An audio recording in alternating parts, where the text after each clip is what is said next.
Convidar você a abrir a sua Bíblia no livro de Neemias.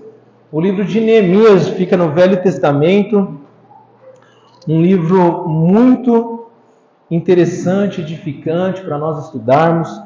Nós que iremos, livro de Neemias, capítulo 1, nós que iremos entrar agora numa breve série de mensagens no livro de Neemias. Uma série de mensagens que chama Adoração Restaurada. Nós vamos começar nessa noite. Eu gostaria de encorajá-lo para que você se dedique a conhecer o livro de Neemias, se dediquem a ouvir a palavra do Senhor nessa noite, para que de fato nós juntos possamos sermos edificados através da Bíblia nessa noite. Então, o livro de Neemias, capítulo 1, lá no Velho Testamento, antes de Esther, depois de Esdras, do livro de Esdras, um pouquinho depois de Jó.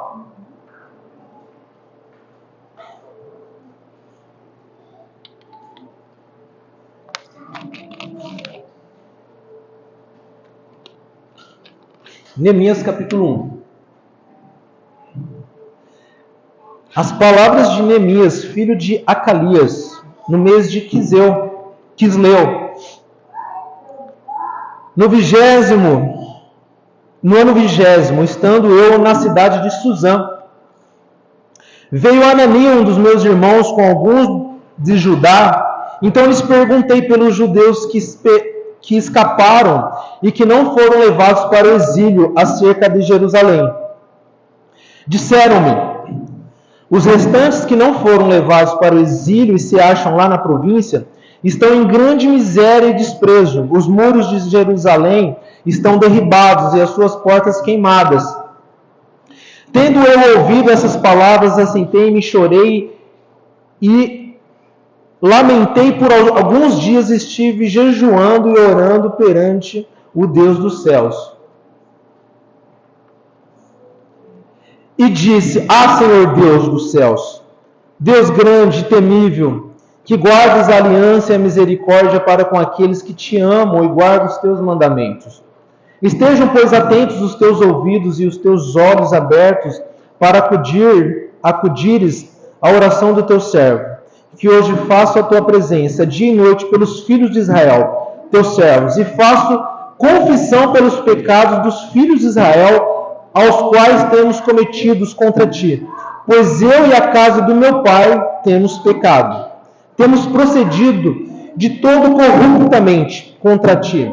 Não temos guardado os mandamentos, nem os estatutos, nem os juízes que ordenastes a Moisés, teu servo. Lembra-te da palavra que ordenaste a Moisés, teu servo, dizendo: se transgredirdes, e vos espalharei por entre os povos, mas se vos converterdes a mim, guardardes os meus mandamentos e os cumprirdes, então ainda que os vossos rejeitados estejam pelas extremidades do céu, de lá os ajuntarei e os trarei para o lugar que tenho escolhido para ali fazer e habitar o meu nome. Estes ainda são os teus servos e o teu povo que resgastastes com teu grande poder e com tua mão poderosa. Ah, Senhor, estejam, pois, atentos os teus ouvidos à oração do seu servo e à dos teus servos que se agradam de temer o teu nome. Conceda que seja bem-sucedida hoje o teu servo e dar-lhe mercê perante este homem. Neste tempo eu era copeiro do rei. Vamos orar ao Senhor Jesus Cristo. Oremos. Querido Deus, eu te louvo mais uma vez pela sua palavra, nosso Senhor Jesus, que ela possa ser clara, falar aos nossos corações. Senhor, me usa, que não seja eu, mas sim o seu Santo Espírito para falar aos corações dessa noite, que possa trazer decisões em nossas vidas, na nossa igreja, e nos edificarmos em amadurecimento e relacionamento contigo, Pai. Esse é o nosso pedido dessa noite, em nome de Jesus, amém. Conforme eu estava dizendo, nós estaremos numa série de mensagens que chama Adoração Restaurada, e nós vamos fazer um estudo de alguns domingos sobre o livro de Neemias, um livro que é excepcional. Ele é muito edificante, eu te encorajo a você ler. São 13 capítulos que em um dia, em 2, 3 horas no máximo, chutando alto, você lê esse livro. Um livro que ele tem muitos princípios de liderança, tem princípios de comunhão, em princípios de unidade, como é importante andarmos junto, como é importante um povo, como é importante uma igreja andar junta, num propósito igual, e como que deve ser o comportamento antes do pecado e após o pecado, como nós devemos reagir às nossas mazelas, aos nossos problemas que às vezes nos acerca das igrejas, acerca das nossas vidas, assim como atingiu o povo de Israel naquele tempo, e como eles reagiram nesse tempo. E o livro de Neemias ajuda muito nesse sentido. Nós que estamos, Luana, num tempo de necessidade de restauração do cristianismo. Nós estamos num tempo de tentativa total de destruição do cristianismo. Fica claro, nós que temos observado o tempo que nós estamos, a tentativa de derribar os muros espiritual da classe cristã que hoje existe. Nós que estamos nesse desafio, nós que tivemos um tempo de destruição de muros. Nós viemos de um tempo de pandemia, nós que saímos de um tempo onde as pessoas elas foram encorajadas a não poderem glorificar a Deus, a não poderem irem à igreja, o mandamento de Deus, e adorarem ao seu Deus, e estarem em conjunto, e viverem, desfrutarem de mandamentos e bênçãos que o nosso próprio Deus nos encoraja, que nós temos quando nós estamos em comunhão. E como é importante nós estarmos em comunhão, como a Bíblia diz, que um cordão de 2 e 3 dobras é mais forte do que um. E como que a própria mensagem diz nessa semana que as críticas francas é melhor do que as críticas sem franqueza. Como é importante essa ajuda do irmão na vida de um e do outro, para que nós possamos continuar no nosso caminhar. E nós que tivemos por algum tempo, nós somos privados dessa oportunidade de estarmos vivendo a comunhão, e por algum lado, isso foi uma justificativa para muitas pessoas justificarem o seu esfriamento, justificarem o seu desânimo para com Deus. Fica claro em muitas áreas que a oportunidade que as pessoas tinham para não ir para a igreja só revelava muitas vezes a vontade que estava dentro do coração de alguma classe cristã de não estarem comprometidos com a palavra de Deus, com aquela alegria de estarem desfrutando do culto do nosso Senhor Jesus Cristo, mas justificarem uma oportunidade, justificarem os seus maus desejos ou os seus desânimos perante um acontecimento que nós tivemos, um esfriamento, um afastamento de pessoas. Hoje ainda nós vemos mães, nós vemos crianças de 1, 2, 3 anos que não conhecem a igreja. Nós estamos num tempo que crianças de 3 anos nunca entraram numa igreja. Acredita nisso?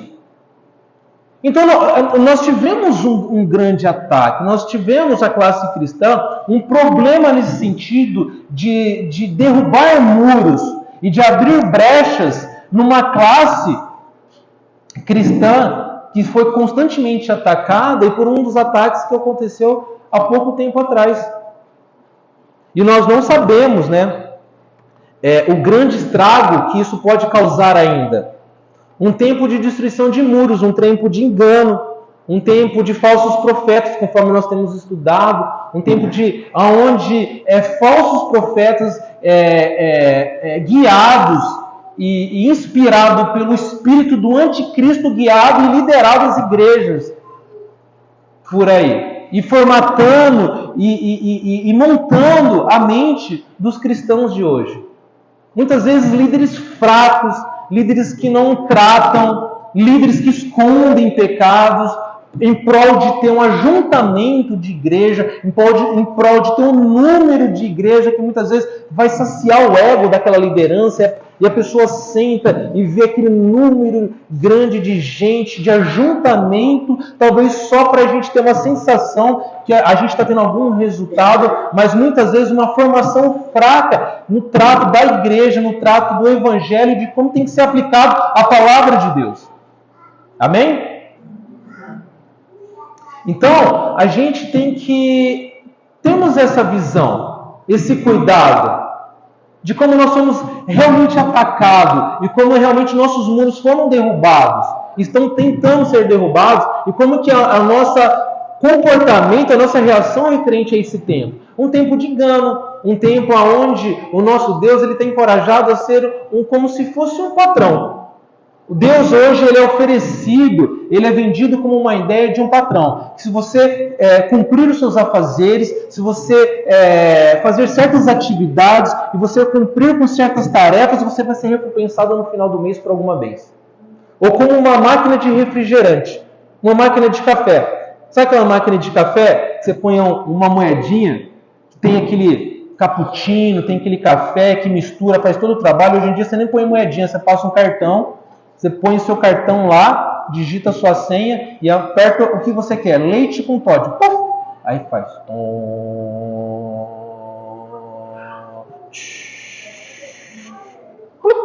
Aí você tira o seu cafezinho. Hoje, muitas vezes, a gente trata Deus como uma máquina de café, uma máquina de refrigerante, que nós vamos colocar algumas coisas, nós vamos colocar alguns dons, nós vamos colocar algumas atividades, nós vamos tocar uma música, nós vamos tocar um violão, nós vamos pegar uma vassoura, nós vamos limpar uma igreja, nós vamos ensinar alguém, pronto, sai a nossa bênção no final de tudo. E muitas vezes é esse tipo de classe cristã que nós temos visto por aí. Uma classe fraca, às vezes uma classe que ela é voltada não para o engrandecimento de Jesus, mas o engrandecimento do ser humano. E quando não há satisfação do seu engrandecimento, ou da satisfação que está dentro do seu coração e não do crescimento de Jesus, há um esfriamento, há um desânimo, há um afastamento. Porque é uma classe que ela não está voltada com os olhos para a glória de Jesus, mas para a glória do homem, que é justamente o espírito do anticristo. O 666, a engrandecer o homem, aquele que fará sinais, até fogo fará cair do céu. E é o espírito que as pessoas querem hoje. Querem fogo, querem sinais, querem cura, querem resultado para elas. E não para engrandecer o nosso Senhor Jesus Cristo. E nós estamos dentro desse tempo. Um tempo de afastamento, um tempo de esfriamento, um tempo de justificativas para que os nossos desejos, os nossos corações sejam justificados diante de várias ferramentas que hoje nós estamos inseridos nesse tempo. É pandemia, é isso aí, não é porque isso, é porque aquilo, mas o fato é que a pessoa não está olhando por autor consumador da fé. As pessoas ou as igrejas não estão olhando. E as pessoas não conseguem tratar as suas vidas. As pessoas, elas não conseguem pegar o Evangelho e não conseguem ter uma visão e olhar para uma situação e perceber que não é mais a situação A ou B, mas ou não é um ataque, um desataque, ou é alguém que te ofendeu ou deixou de ofender, mas nada mais é do que um resultado nas regiões celestiais entre o bem e o mal. É um resultado da vontade que o mal sempre tem em destruir a igreja. Portanto, Jesus diz, mas as portas do céu, mas as portas do inferno não prevalecerão. Vai ter essa tentativa. E essa tentativa há nas nossas vidas de destruir. Porque essa tentativa do diabo, ele veio para roubar, matar e destruir. Ele está cumprindo muito bem o papel dele. Ele está no papel dele. Mas o nosso papel é resistir ao diabo e ele fugirá de vós. Esse é o nosso papel, irmão Mauro. Nós resistimos ao diabo. Nós temos uma visão nas regiões celestiais do que acontece na nossa vida. Por que essa pessoa falou isso para mim? Por que eu tive esse ataque? Por que está acontecendo isso na minha família? Por que está acontecendo isso na minha igreja? Por que está acontecendo isso no meu trabalho? É sempre uma visão celestiais das coisas. De como que você pode se comportar com as coisas e você com muita alegria, baseado nas promessas que você já tem carregado, através de você alimentar o seu espírito com a palavra de Deus, você reage com as coisas. E é esse encorajamento que nós temos que ter nesse tempo de inversão de valores. Um tempo onde ir à igreja ela não é tão mais necessário. Esse compromisso, essa alegria de você fazer parte de uma igreja, a gente vai deixando. Mas aí teve a pandemia esses dias, a gente nem estava tendo para a igreja, agora eu vou conforme dá, conforme eu puder ir. Quando eu me sentir seguro, meu filho, quando tiver uns 10 anos, eu levo meu filho para a igreja. E a gente vive nesse tempo. E será que Deus permite uma pandemia em um mundo onde vai fazer com que seus filhos não possam fazer um mandamento que Ele mesmo diz, que é ir para a igreja? E a pergunta é: por que Deus permite certas coisas? E às vezes o problema não esteve na pandemia, mas é um problema de reflexão onde estava com a gente o problema. E o que Deus queria falar com a gente muitas vezes? A gente tem que se perguntar: por que será? Não sei. É uma pergunta. Por que será que Deus permitiu isso? E a gente tem que pensar: e por que pessoas ficaram no caminho? E por que houve esse afastamento? Um tempo de inversão de valores, um tempo de ataque dos muros para derrubar a instituição igreja criada por Jesus Cristo. Um tempo onde conselho se torna desrespeito, onde você não pode mais falar como o versículo diz, melhor as críticas com franqueza do que as críticas sem franqueza. E às vezes você fala: irmão, deixa de fazer isso, é um insulto, é um problema.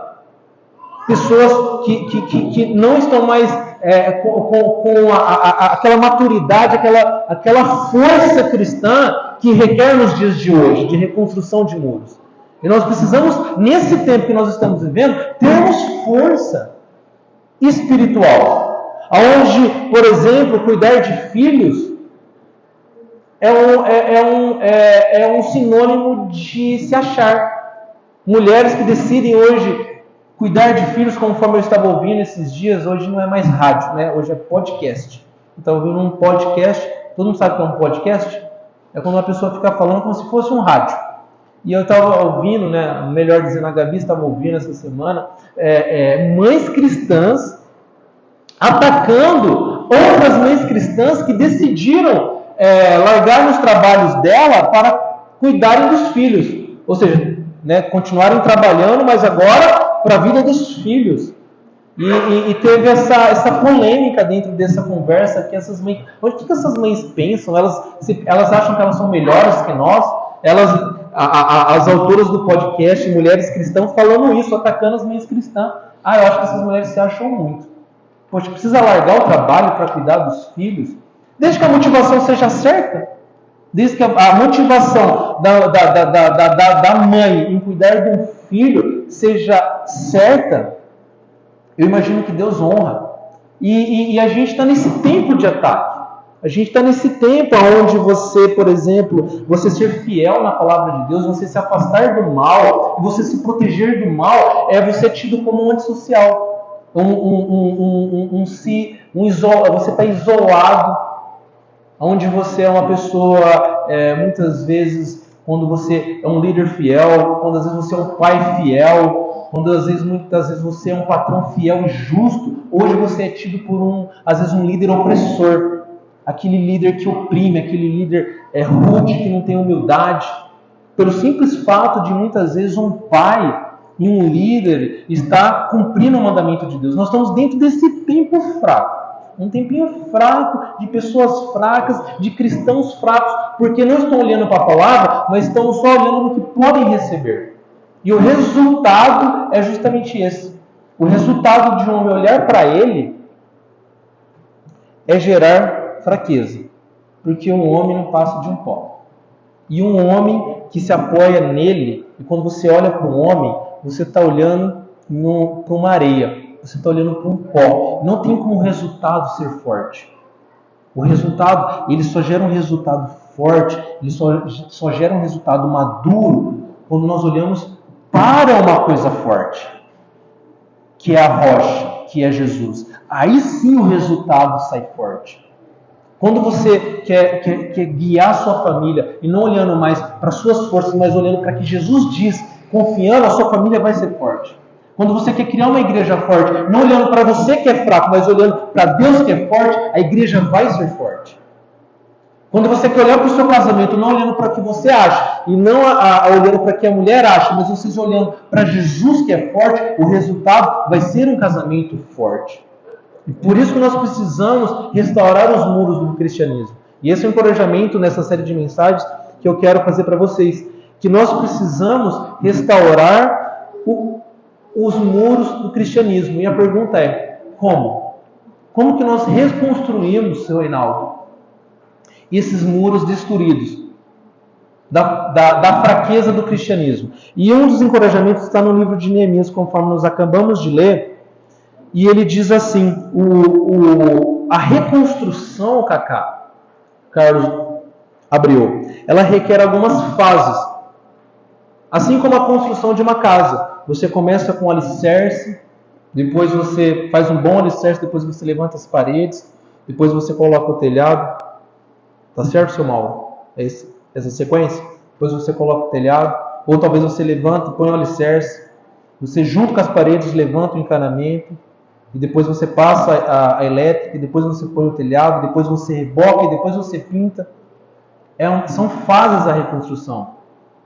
E a reconstrução, ela requer fases. A reconstrução de uma igreja, a reconstrução do cristianismo, a reconstrução de vidas, ela precisa de cumprir algumas fases. E algumas fases estão no livro de Neemias, que ele diz no versículo, eu vou ler para vocês de novo, no versículo 4.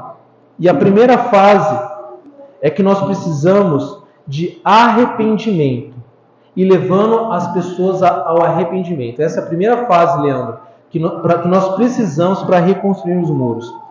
E para nós reconstruirmos o muro das nossas vidas, reconstruir os muros do cristianismo, nós precisamos passar conforme Neemias passou. Se eu errar e falar Jeremias, vocês entendem Neemias, tá? Eu estou trocando bastante vezes Jeremias por Neemias, mas é Neemias. Neemias que reconstruiu os muros de Jerusalém, tá bom, Luana? Foi Neemias. E nós precisamos dessa fase, é a fase do arrependimento. A fase do arrependimento, ele é o alicerce da reconstrução. Quando você faz o radier da sua casa, quando você passa aqueles ferros e você vem e joga o alicerce e começa a construir uma casa, esse é o alicerce da reconstrução, é o arrependimento. É conforme possivelmente aconteceu na vida do nosso irmão Nelson, quando tem a noção, poxa, eu me arrependo de até no momento ter tido convivência com a religião desde pequeno, mas agora eu entendi que eu estava num caminho e eu quero um outro caminho. E essa é a base da reconstrução, é o arrependimento e levar as pessoas ao arrependimento também. E como que nós fazemos isso? E a primeira coisa ele diz assim no versículo 4, tendo eu ouvido estas palavras, assentei-me e chorei e lamentei por alguns dias. Estive jejuando e chorando perante o Deus dos céus. Importante, irmãos, nós entendermos que mediante aos problemas, mediante aos muros derrubados, e mediante as tragédias muitas vezes, e mediante quando você está diante de um cenário, de uma cidade desolada, onde o livro de Neemias diz isso, um povo que era forte, que conquistou um império, que conquistou povos com o rei Davi, e pela sua desobediência, pela sua injustiça, eles são levados cativos. Os seus príncipes, os seus sábios são levados para a Babilônia, e eles ficam lá por 70 anos para serem tratados por Deus e para serem encorajados ao arrependimento que eles tinham de ter adorado outros deuses. E nesse tempo a cidade ela é totalmente destruída. As portas, os muros, o templo, eles colocam fogo, eles derrubam os muros, eles derrubam as casas. Imagina a sua vida naquela cidade, uma cidade tida como abençoada, ela é totalmente destruída. E às vezes a gente fica pensando que se a cidade de Jerusalém, a cidade de nosso Senhor Jesus Cristo, do povo de Deus, judeus, é destruída, você acha que a nossa igreja não pode ser talvez atacada? E ela não vai ser atacada? A nossa simples igrejinha daqui do centro de Garça, você que faz parte dessa igrejinha, você acha que você você está eximado desse problema? De ter a necessidade de muitas vezes ter que reconstruir muros e ter essa disposição de reconstruir muros, assim como o povo judeu, o povo de Deus teve a disposição e a humildade de falar, não, nós vamos reconstruir os muros porque nós erramos, E nós pecamos, e é justo o que Deus está fazendo, mas agora nós vamos pegar aqui na pá, na enxada, e nós vamos humildemente reconstruir os muros. E você acha que nós não podemos chegar num problema desse, de talvez nós temos que pegar na pazinha e no cimento e ter que reconstruir os muros também? Se o próprio povo judeu teve que passar por isso, é esse cenário que aconteceu na vida deles. O povo de Deus, o povo judeu, que teve o rei Davi, o profeta Samuel. E talvez você nem é descendente de judeu, você não tem nem essa autoridade, nem tem essa força para falar, eu também sou descendente de judeu, tenho a bênção de Deus, sobre como povo de Deus. Mas nós, como simples gentios, que pela graça do nosso Senhor Jesus Cristo, nós somos feito o povo de Deus perante o Espírito Santo. Você acha que também nós não podemos ser atacados, destruídos, e temos que muitas vezes que levantar e reconstruir os muros novamente? E nós temos que ter essa disposição. Mas as fases de Luana têm que ser cumpridas, e nós devemos tirar lição de como esse povo reconstrói muros. Faz a reconstrução de muros. Ele diz no versículo 4: tendo eu ouvido essas palavras, assentei-me, chorei e lamentei. E o choro deles não faz parte. O choro diante de uma tragédia, o choro diante de uma perda, o choro diante do muro caído e derrubado, de uma cidade pegando fogo, de uma igreja destruída, de uma vida destruída, de um ataque, ele requer tristeza. Porque ainda nós estamos dentro de um corpo limitado. Um corpo que sofre, um corpo que ira, um corpo que tem raiva, um corpo que tem sofrimento, que tem ansiedade. Não é verdade? Um corpo que tem medo. Mas o choro por medo, por tristeza, ele pode até vir diante de um cenário de destruição.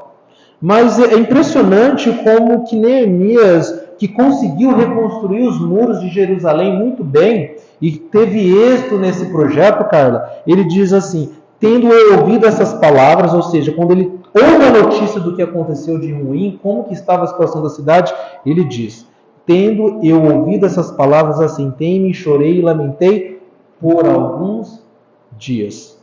Estive jejuando e orando perante a Deus dos céus. A gente pode até chorar, Michel. A gente pode até chorar, igreja. Mas o choro, ele pode durar uma noite. Mas a alegria ela tem que vir de manhã. Porque nós devemos nos alegrar na pessoa do Senhor Jesus Cristo.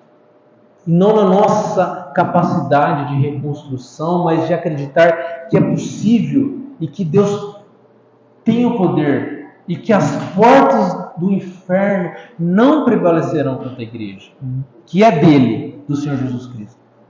Que pode 1000 cair ao seu lado, pode 10.000 cair à sua direita, mas tu não será atingido caso você não queira ser atingido. Depende de você guardar a sua família, de você guardar o seu coração, de você guardar a sua igreja, de você guardar a sua alma, de guardar o seu entendimento no Senhor Jesus Cristo. E dessa forma, o choro, ele pode até vir, mas ele deve durar alguns dias. Mas a Bíblia diz não meses, ele diz dias. Porque se fosse meses, Neemias estaria relatando, e chorei alguns meses. Porque eles faziam medição de meses. Assim como começa o livro de Neemias, capítulo 1, as palavras de Neemias, filhos de Acalias, no mês de Quisleu, ou Kislev, como fala na língua do hebraico. Ou seja, eles falam de meses. E se fosse meses, Michel, se o choro não fosse durar meses, ele falaria, e chorei por alguns meses. Mas ele trata e ele pontua, o choro durou alguns dias. O choro pode até vir. Mas assim como Davi chorou, quando ele orou para o filho dele, para que o Deus não levasse, Deus levou o filho dele pelo pecado dele. E aí o pessoal pergunta para ele: agora que o seu filho morreu, você levanta? E você sai do seu luto e fala: mas o meu luto eu já tinha que viver quando eu orei, quando eu pedi para Deus. Nosso luto é quando a gente pede para Deus na misericórdia, com a esperança que Deus nos atende na nossa limitação.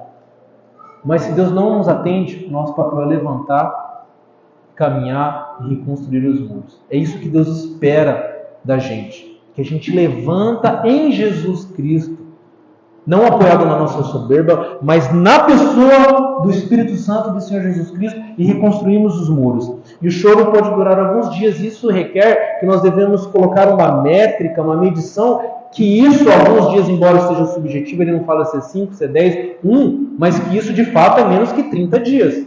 Porque se fosse um mês, ele falaria, e eu chorei alguns meses, mas ele fala: lamentei por alguns dias, estive jejuando e orando perante Deus. No tanto, Michel, que a gente pode ter uma noção de tempo no livro, seu Nelson, que ele começa, no livro do capítulo 1, as palavras de Neemias, filhos de Acalias, no mês de Quisleu, ou Kislev, em algumas versões. No ano 20º, estando eu na casa de Suzã, veio Anani, um dos meus irmãos, com alguns de Judá, então lhe perguntei pelos judeus que escaparam, que não foram levados para o exílio acerca de Jerusalém. No mês de Kislev, ou seja, no mês de mais ou menos, dezembro, ele tem a notícia. Aí no capítulo 12 ele começa: no mês de Nisan, no ano 20º, no mesmo ano, do rei Ataxerxes, uma vez posto vinho diante dele, eu tomei para oferecer e lhe dei. Aí começa a história da reconstrução dos muros. Ou seja, no mês de dezembro ele tem a notícia, que é o mês de Quisleu, e no mês de Nisan, que é o mês de março, ele já começa o processo de construção do muro. Ou seja, 3 meses depois da notícia, ele já estava tendo atitudes de reconstrução de muros. 3 meses. Às vezes a gente tem um problema na vida, a gente fica anos prostrado. A gente teve uma perda, teve um muro derrubado, colocaram fogo em alguma porta da nossa cidade, derrubaram as nossas cidades.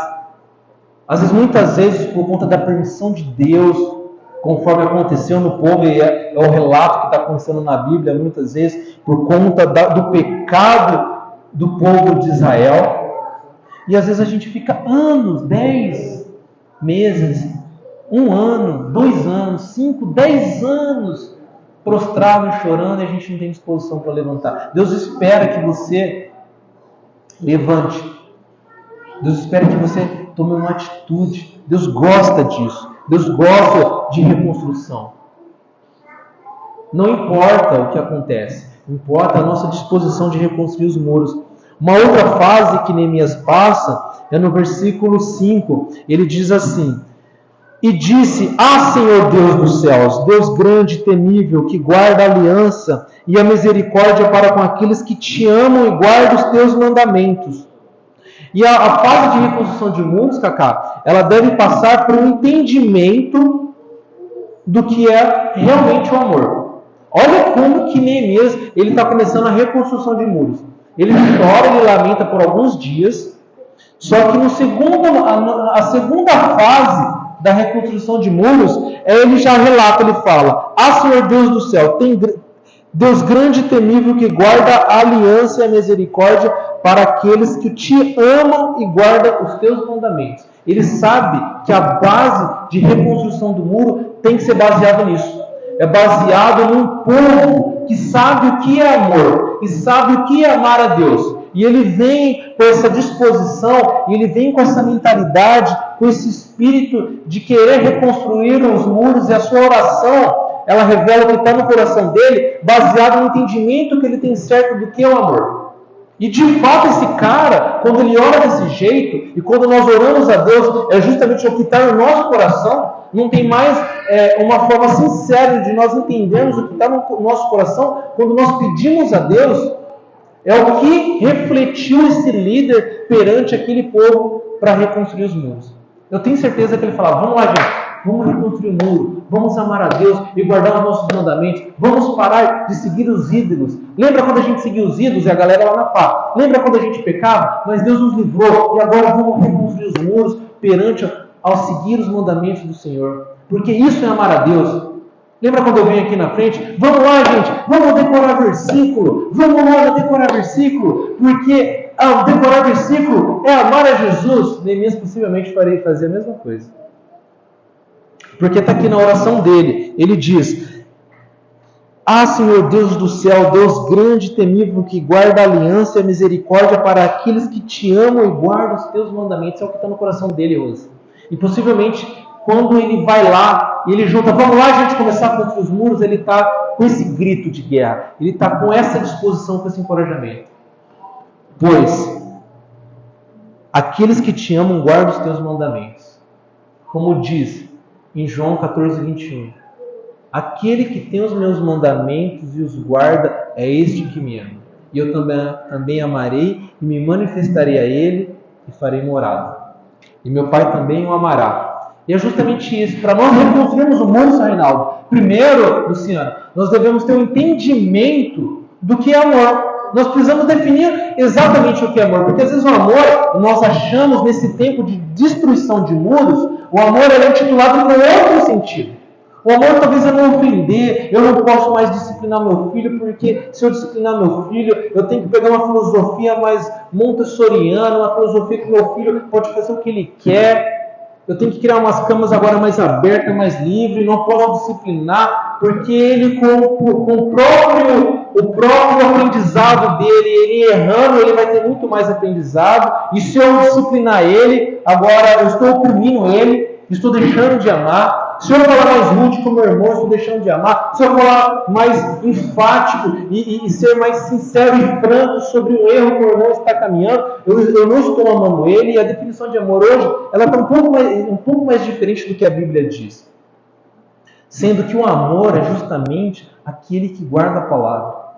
E aquele irmão que às vezes chega na gente e fala, irmão, deixa disso. Ô irmão, onde você está com a cabeça, irmão? Onde você está com a cabeça, irmão? O que a palavra de Deus diz? O que você está fazendo? Deus tem te abençoado. Deus tem te ajudado. Deus tem abençoado a sua vida. Irmão, o que você está fazendo na vida? Às vezes isso tem muito mais amor do que às vezes a gente fala, eu não vou falar porque senão eu vou me dispor com o irmão. Mas aí isso você não está amando o irmão. Isso não é amor. Às vezes eu não vou corrigir meu filho porque senão ele vai ficar chateado, aí você não está amando o seu filho. Ah, não vou levar meu filho para a igreja, deixar ele mais livre. Você não está amando o seu filho. E a gente tem que ter um entendimento que amar a Deus é guardar os mandamentos de Deus. E muitas vezes é melhor uma crítica franca do que uma crítica sem franqueza. Eu não gosto muito dessa versão, tem uma versão melhor que eu vou achar. Eu vou falar para vocês essa noite ainda. Mas é importante nós entendermos como igreja que amor é encorajamento na palavra de Deus, independente da situação. Nós temos essa maturidade, o entendimento de amor. Em Efésios, em Provérbios capítulo 27, eu vou dar uma versão melhor sobre esse versículo. Essa versão é muito genérica, Sassá. Em Provérbios capítulo 27, no versículo 10, ele é assim: melhor a repreensão franca do que o amor encoberto. Olha só, é melhor a repreensão franca do que o amor encoberto. Leais são as feridas feitas pelo que ama, porém os beijos do que odeia são enganosos. Sabe aquelas pessoas que falam que a gente ama, que ama a gente, mas não ama? Aquela pessoa, não, eu amo essa igreja, eu amo aquela igreja, mas eu não vou na igreja. A pessoa que te ama está aqui do seu lado. Sabe, tia Lourdinha, sabe quem te ama? É só a senhora olhar para o lado. Márcia. Senhor Reinaldo, sabe quem te ama? É só você olhar para frente. Tio Dom. As pessoas que estão ali falando a verdade, as pessoas que estão ali se importando, as pessoas que estão ali dentro. É melhor a repreensão franca do que o amor encoberto. E muitas vezes a gente precisa ser franco, eu não amo não, eu não estou nem aí. E a gente precisa falar, eu não estou nem aí para cá, não estou nem aí. Ou se você ama, nós devemos à disposição, falar, Leandro, deixa disso, cara, a gente está num tempo de muros derrubados. Você tem coragem de deixar seu filho nesse tempo que os muros estão derrubados, nesse muro de cidade desolado? Você tem coragem de se afastar da família de Deus? Você tem coragem de não encorajar a pessoa que você diz que ama e falar, irmão, esposa, marido, filho, pelo amor de Deus. Nós estamos num tempo de destruição de muros. Vamos reconstruir os muros. Isso é amor. É você pegar o telefone, irmão, vamos para a igreja hoje? Ah, não, irmão, deixa disso. Isso é amor. Conforme diz no versículo de sexta-feira, conforme o meu pai falou, como que diz? Anime-se uns aos outros para o compartilhamento mutuamente da fé. É justamente isso. Nós devemos, em amor, animar uns aos outros. Isso é amor. Em Efésios capítulo 5, o próprio apóstolo Paulo ele define muito bem isso nos dias de hoje. Porque a gente sai do Velho Testamento e a gente vai agora para o Novo Testamento no livro de Efésios, uma fala muito mais atual, para a gente entender que faz sentido isso que Neemias fala lá atrás e o que Paulo fala agora, nesses dias, ontem, 2000 anos atrás. E é o mesmo espírito, a mesma ideia, é o mesmo encorajamento. Ele diz no livro de Efésios, capítulo 5, o que é amor, Leandro? Efésios capítulo 5, ele diz assim, só para a gente entrar no contexto da história, no Efésios capítulo 4, no versículo 25, um pouquinho antes do capítulo 5, ele diz assim, eu gosto de Paulo, porque ele é enfático nas palavras, e ele não rodeia, e ele diz assim no versículo 25, por isso deixando a mentira, fala cada um a verdade com o seu próximo, porque somos membros uns dos outros. Olha só, Michel, por isso deixem a mentira e falem a verdade um para os outros. Oh, irmãos, isso não é mentira. Para de falar isso no tio Dona que é mentira. A gente tem que ser franco. A gente ajudar o irmão. Não, para com essa construção de narrativa. Para com essa construção. Nós devemos ser maduros e falar, eu não quero fazer, eu não gosto, me ajuda, pelo amor de Deus. Eu não gosto. Meu coração está inclinado a ser isso. Tem como vocês me ajudarem? Do que muitas vezes a gente criar uma história. E por isso, deixando a mentira e fala cada um a verdade, a seu próprio, porque somos membros uns dos outros. Mas beleza, esse é o contexto da história que Paulo ele continua no capítulo 5, só para nós entendermos o que Paulo está querendo dizer. Aí no capítulo 5 ele narra e ele crava exatamente o que Neemias também diz. No capítulo 5 de Efésios ele diz, sede, pois, imitadores de Deus como filhos amados. Aí ele diz, e andai em amor. Agora ele vai dizer o que é andar em amor, Luana. Andar em amor. Como também Cristo nos amou e se entregou a si mesmo por nós como oferta, sacrifício de Deus em aroma suave. Sabe o que é andar em amor? É como Cristo fez esse sacrifício. Ou seja, ele não quis, mas ele foi pregado na cruz, morreu, sofreu, foi no inferno para você não ir. E ele fez o que ele não queria por você. E muitas vezes andar em amor é você fazer o que você não quer fazer. Às vezes o que você quer fazer é se rebelar, é não ir para a igreja, é deixar tudo acontecer, mas andar em amor é justamente você lutar contra isso.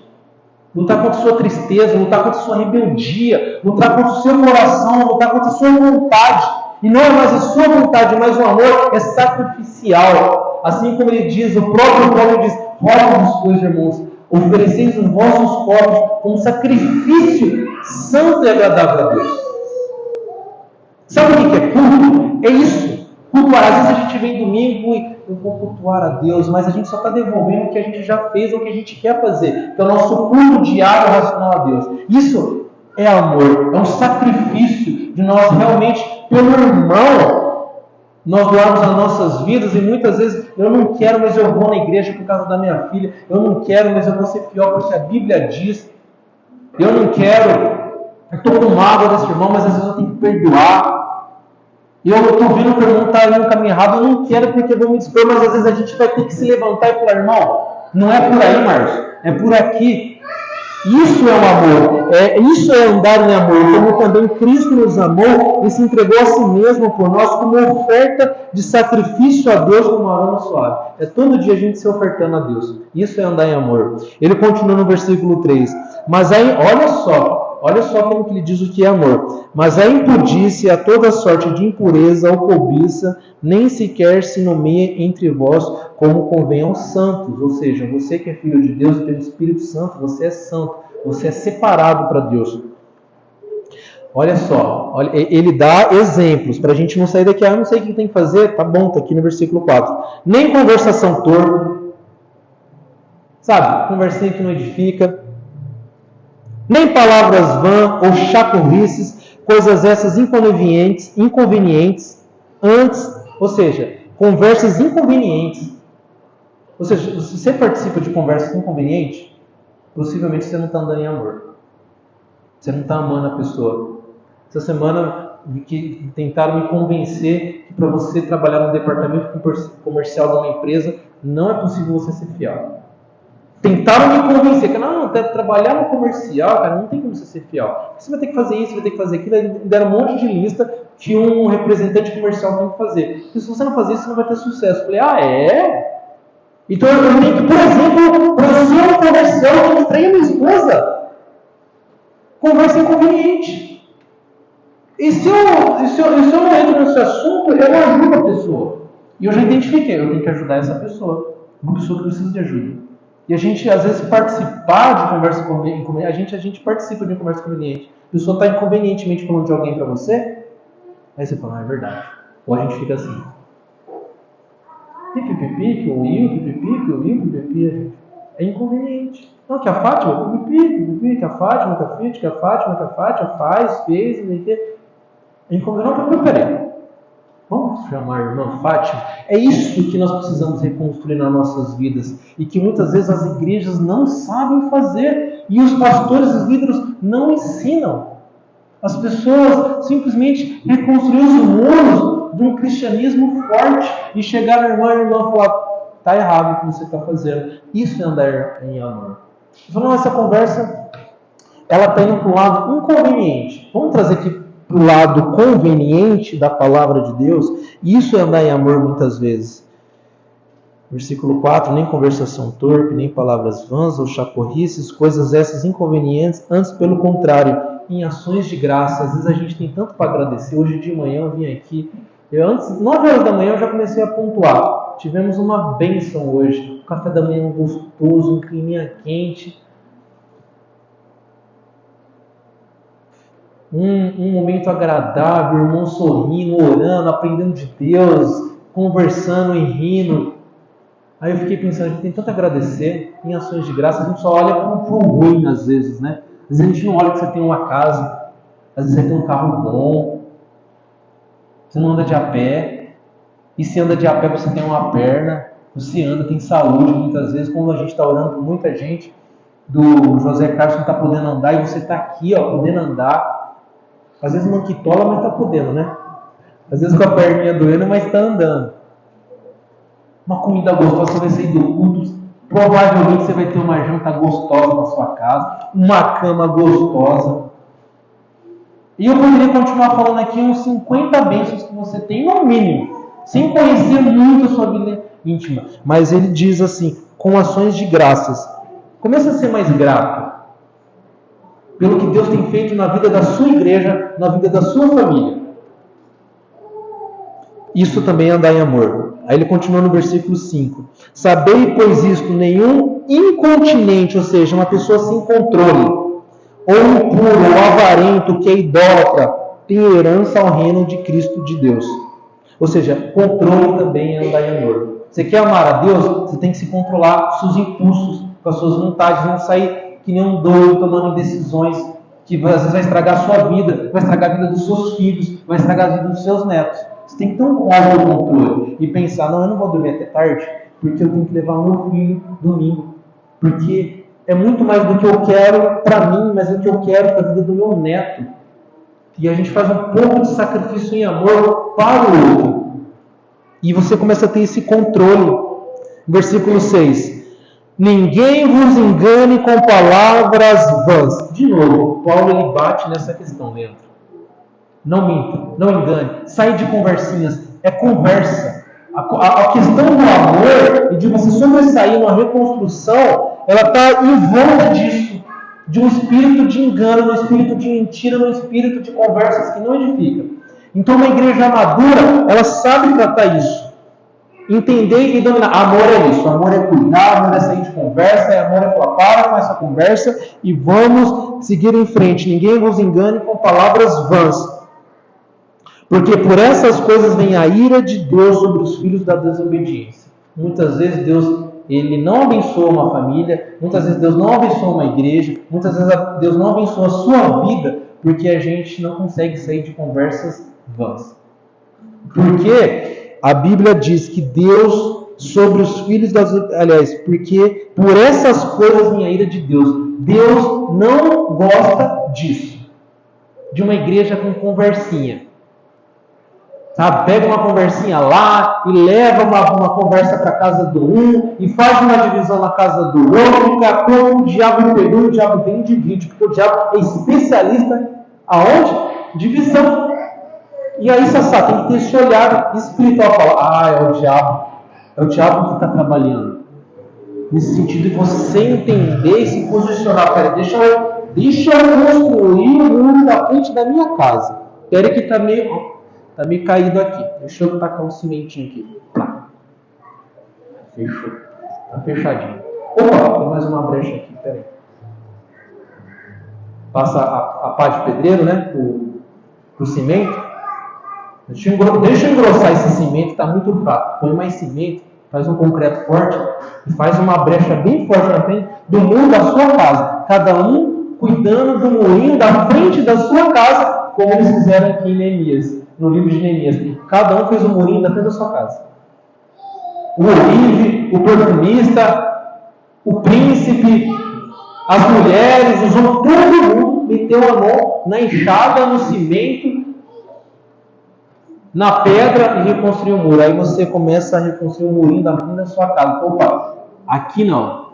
Aqui eu vou reconstruir. Porque Deus não gosta disso. Então deixa eu cuidar do muro da minha casa. Essa responsabilidade é sua. Sua, de cada um. Porque muitas vezes o tio Doni não está na casa da irmã Fátima. E muitas vezes eu não estou todo dia na casa do David, embora seja meu cunhado. E muitas vezes eu não vou estar toda hora com o irmão Nelson, mas é o papel de cada um cuidar. Porque muitas vezes o Cacá não vai estar junto comigo toda hora para me ajudar. Cuidado, olha a brecha. Então eu tenho que ter essa responsabilidade de cuidar da brecha da minha família, cuidar da brecha do meu pensamento, e de como eu vou guardar o meu coração.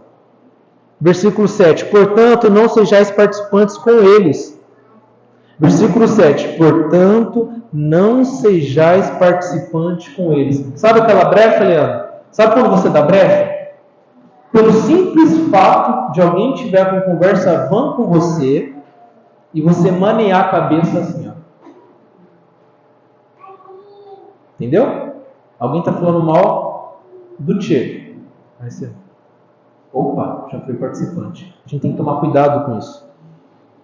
Versículo 8. Pois outrora erais trevas, porém agora sois luz. No Senhor andai como os filhos da luz, porque o fruto da luz consiste em toda bondade, justiça e... Fala mais alto, irmã. Mais alto. Verdade. Porque o fruto da luz consiste em toda bondade, justiça, que é certo. Tem que fazer o certo que está na palavra de Deus. Não pode mentir, não pode roubar, não pode matar, não pode falar mal do irmão.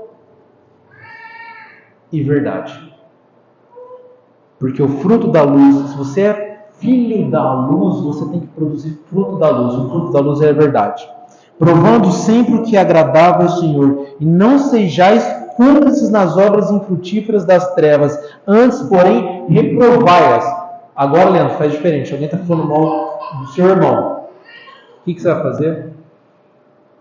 Isso. Muito bem. Não sejais cúmplices com as obras infrutíferas das trevas, antes, porém, reprovai-as. Porque o que eles fazem em oculto, o só referir é vergonha. Mas todas as coisas, quando provadas pela luz, se tornam manifestas. Porque tudo que manifesta é luz. Amém? É assim que a gente tem um entendimento do que é o amor. É um entendimento franco, do que é o amor. A gente não justificar os nossos erros. Irmão, essa mensagem, hoje eu não consegui chegar nem na metade. Aliás, consegui chegar na metade. Eu achei que ia passar essa mensagem toda hoje, Cacá, não deu tempo. Mas, contudo, eu espero que Deus tenha edificado os nossos corações até aqui, porque é uma série de mensagens nós vamos continuá-la. Então não tem problema que domingo eu continuo exatamente desse ponto. Justamente que a gente tem que ter um entendimento do que é amor. E domingo que vem a gente vai para uma outra fase de como reconstruir muros, que vai ser essa daqui, Luana, para você não perder. Confissão de pecados. É a outra fase. Confessar pecados, que é o que Neemias fala, que é o próximo passo que Neemias fala.